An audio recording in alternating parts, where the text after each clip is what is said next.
ايش قد تصرف باليوم؟ اني والله نعم. باليوم اصرف 25 25,000 تقريبا. نعم، يعني شهريتك 750 تقريبا 700 الى 500. 50. 50,000 اي يعني بشكل يومي، يوميا تصرفين 50. مثلا اذا يوم طالعين 50 واذا ما طالعين 15. يعني استاذ ما يقارب 25 30.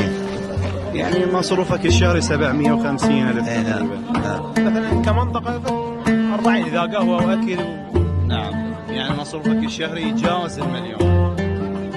لا أقل، ما أكذب عليك بد أقل.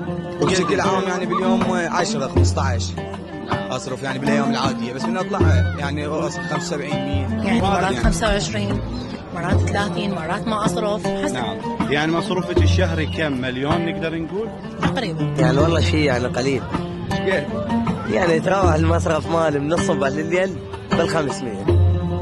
باليوم تصرف 500,000 يعني بالشهر ايش قد مجموعة؟ يعني اذا ترجع كلش يعني اصرف يعني شلون يعني مثل ما تقول يعني أدنى شيء. يعني اثقل على نفسي كلش، إيه. يعني يتراوح 550 575. ما شاء الله عليك. شنو تشتغل؟ انا اشتغل بمكتب مال عقار.